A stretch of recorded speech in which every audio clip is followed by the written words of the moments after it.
visuals of Delhi's Chief Minister Rekha Gupta taking stock of the situation. Visuals on your screens are of the meeting that Delhi's Chief Minister Rekha Gupta has held with top officials in the aftermath of this deadly blast at the Red Fort metro station.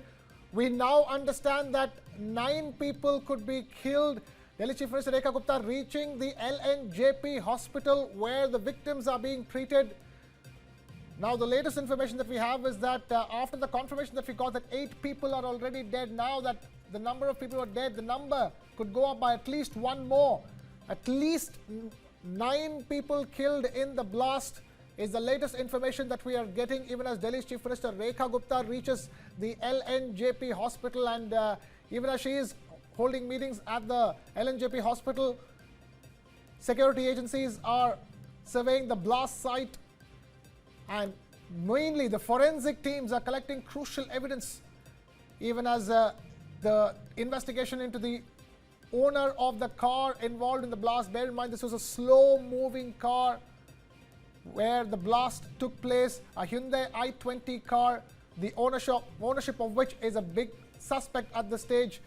But what we do understand, the latest number that we're getting is the number of people who were killed in this deadly blast. At least 9 people are said to have lost their lives. We're trying to get a confirmation, even as more than a dozen people, nearly 20 people are getting treated in the hospital. That's the last number that we have received, even as Union Home Minister Amit Shah confirmed that steady investigation is underway.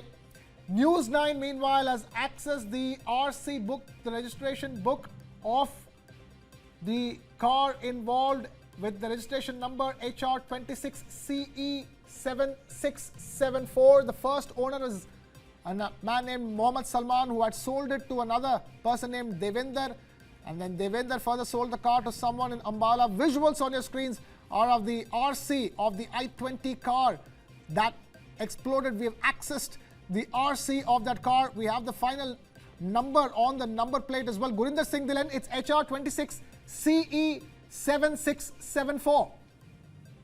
So that, yes, Krishna, so that makes it further clear.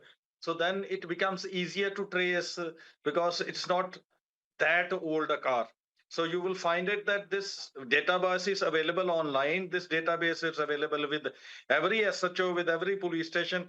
For example, I tell you, for Punjab, we have around 36 to 38 interstate nakas because we have 5 states bordering Punjab.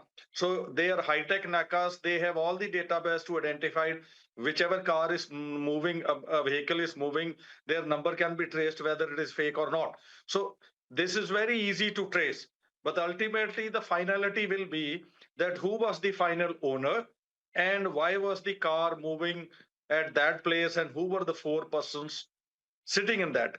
But keeping that aside, at the same time, we have to learn lesson from every failure.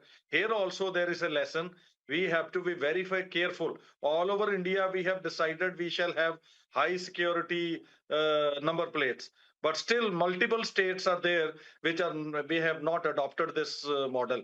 But for internal security, we have to really do a lot so that we don't feel as if it is a weak internal security setup. Right, Gurinder Singh, we are also getting the latest visuals of Delhi's Chief Minister Rekha Gupta, who's at the LNJP hospital meeting victims over there. This is after Union Home Minister Amit Shah also visited the LNJP hospital where the victims of this blast was taken. These are the latest visuals, ladies and gentlemen, on your screens of the Chief Minister of Delhi speaking to the victims, speaking to those who are injured, getting the eyewitness accounts of what exactly happened, how exactly the tragic events unfolded near the Red Fort metro station.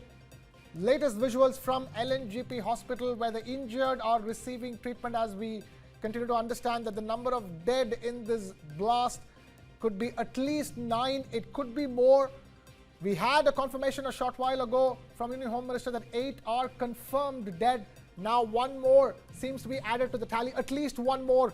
That's what we understand, even as we're getting greater and greater details about the car involved, about the blast, which could hold all the crucial clues to what exactly went on before this blast happened. Bear in mind, the blast happening at a busy hour, just past 6:50 p.m. at a very busy area near the Red Fort metro station. Hence, Around 20 to 30 people are said to have been injured, and those who are injured are being inquired upon by the Chief Minister of Delhi, Rekha Gupta. Latest visuals of your screens of the Delhi Chief Minister meeting those injured at the LNJP hospital.